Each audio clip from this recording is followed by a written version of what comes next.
बुद्धिमान व्यापारी और बात करने वाला पक्षी।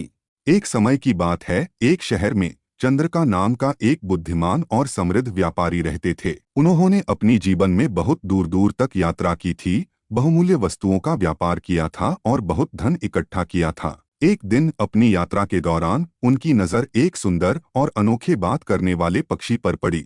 पक्षी मधुर गीत गा सकती थी और मनुष्य की तरह बोल भी सकती थी। पक्षी की असाधारण क्षमताओं से मंत्रमुग्ध होकर चंद्रिका ने इसे खरीदने का फैसला किया। उन्होंने पक्षी के मालिक को भारी रकम चुकाई और उसे अपने घर ले आए। पक्षी के गाने और बातचीत करना शहर में चर्चा का विषय बन गया। दूर दूर से लोग इस अद्भुत प्राणी को देखने के लिए आने लगे। जैसे ही व्यापारी की प्रसिद्धि फैली, ईर्ष्यालु लोगों के एक समूह ने उनके खिलाफ साजिश रचनी शुरू कर दी। वे उनके सफलता से जलते थे और उनको नीचे गिराना चाहते थे। एक दिन वे एक चतुर योजना के साथ चंद्रिका के पास पहुंचे। उन्होंने कहा, हे बुद्धिमान व्यापारी, यह बोलने वाला पक्षी वास्तव में एक चमत्कार है, लेकिन हमने सुना है कि दूर देश में इससे भी अधिक असाधारण पक्षी है। उस पक्षी के गायन से बीमारों को ठीक किया जा सकता है और सूखे के समय में बारिश हो सकता है। सबसे समृद्ध व्यापारी के रूप में अपनी प्रतिष्ठा बनाए रखने के लिए आपके पास ऐसा चमत्कारी पक्षी होना चाहिए। चंद्रिका उनकी बातों से चकित हो गए। वह और भी अधिक उल्लेखनीय पक्षी के मालिक होने के विचार से खुद को रोक नहीं सके। चालाक लोगों ने जोर देकर कहा कि पक्षी का रहने का स्थान एक गुप्त रहस्य है और चंद्रिका को उसे खोजने के लिए एक खतरनाक यात्रा पर निकलने के लिए राजी करा लिया।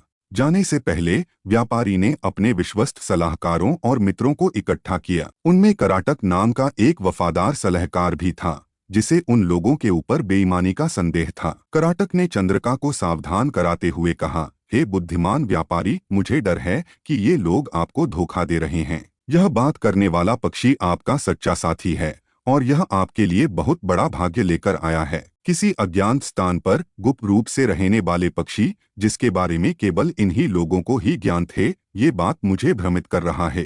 हालांकि लालच और जिज्ञासा ने चंद्रिका के निर्णय को धूमिल कर दिया और उन्होंने कराटक की बुद्धिमान सलाह को नजरअंदाज कर दिया। वह बात करने वाली चिड़िया को अपने नौकरों की देखभाल में छोड़कर यात्रा पर निकल पड़े। अपनी खोज के दौरान चंद्रिका को कई कठिनाइयों और खतरों का सामना करना पड़ा। उन्होंने दुर्गम इलाकों को पार किया, भीषण तूफानों से संघर्ष किया और जंगली जानवरों के खतरे का सामना किया। अंततः महीनों की कठिन यात्रा के बाद वह दूर देश में पहुंच गए, जहां चमत्कारी पक्षी का निवास माना जाता था। उन्हें निराशा हुई जब उन्हें वह पक्षी मिला। वह तो एक साधारण पक्षी था और बोल या गा भी नहीं सकता था। ठगा हुआ और टूटा हुआ महसूस करते हुए उन्हें एहसास हुआ कि ईर्ष्यालु लोगों ने उनके साथ क्रूर छल किया है। अफसोस के साथ वह घर वापस आ गए, जबकि वापसी यात्रा में कई महीने लग गए। अपनी वापसी पर चंद्रिका को बात करने वाले पक्षी के साथ फिर से मिलकर बहुत खुशी हुई। उन्होंने अपने वफादार सलाहकार कराटक के साथ अपनी दुख की कहानी साझा की और धोखेबाज लोगों पर विश्वास करने में अपनी मूर्खता स्वीकार की।